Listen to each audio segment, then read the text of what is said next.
Bonjour et bienvenue pour une nouvelle vidéo pour la physique en BTS électrotechnique. Aujourd'hui on va s'intéresser à la motorisation, au démarrage et à l'arrêt d'un moteur.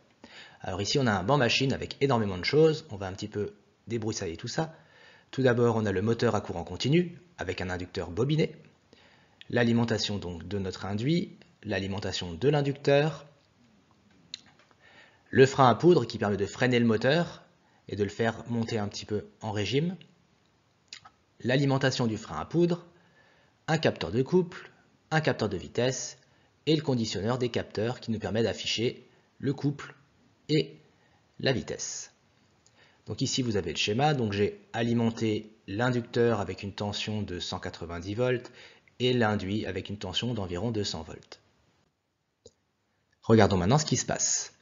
Donc on a le moteur, ici on est en phase d'arrêt et donc là on mesure la tension aux bornes de la dynamo tachymétrique, qui nous permet d'avoir la vitesse du moteur à un coefficient près.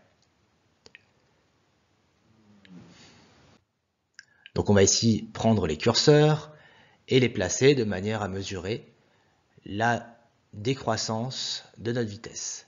Ce qui est intéressant ici, c'est qu'on a une décroissance linéaire lors de l'arrêt.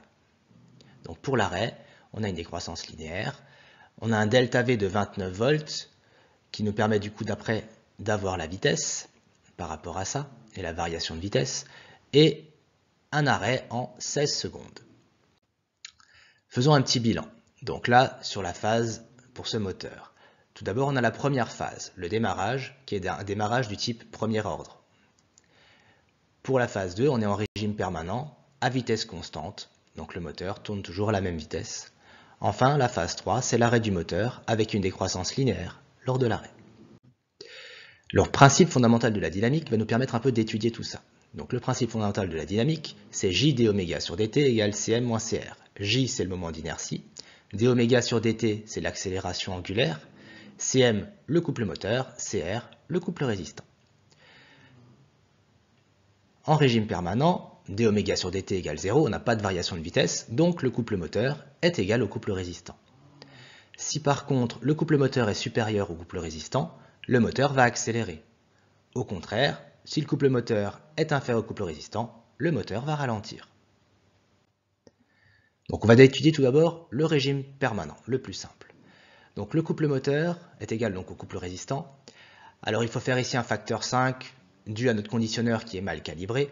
Donc en faisant 5 fois 0,32 ce qui est affiché sur le conditionneur, on trouve 1,5 Nm de couple moteur pour ce point de fonctionnement.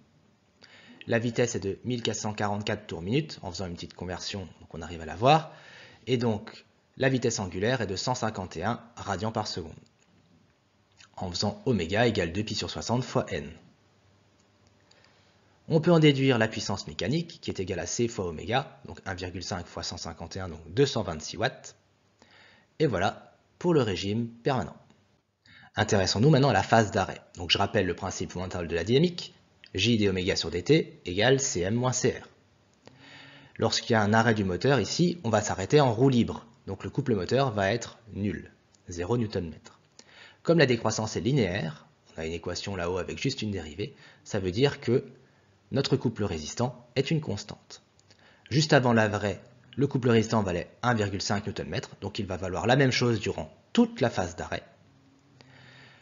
La vitesse initiale était de 151 radians par seconde, la vitesse finale, je suis à l'arrêt, donc c'est 0 radians par seconde, donc je peux calculer dω sur dt. Et je trouve moins 9,44 radians par seconde carré. Je peux donc en déduire le moment d'inertie, qui est égal à Cr sur dω sur dt, et donc égal à 0,16 kg/m². Alors qu'est-ce que c'est que le moment d'inertie, qui apparaît dans le principe fondamental de la dynamique? C'est un paramètre physique du solide qui traduit le fait qu'il est plus ou moins difficile de modifier le mouvement de ce solide. Plus le moment d'inertie va être important, plus il va être dur de le mettre en mouvement ou de l'arrêter. C'est l'équivalent plus ou moins d'une masse pour un système en translation. Il va être beaucoup plus difficile de mettre en mouvement un camion ou de l'arrêter que de mettre en mouvement un vélo. Donc là c'est la même chose mais pour un mouvement de rotation. C'est lié à la masse et à la répartition de cette masse par rapport à l'axe de rotation. Donc pour un cylindre qui est en rotation autour de l'axe central, J égale 1/2 de mr². Alors, s'il faut que je recalcule la masse, je peux utiliser la masse volumique et le volume du cylindre, et donc je rappelle quelques formules ici. Alors maintenant pour la phase de démarrage, c'est un peu plus compliqué.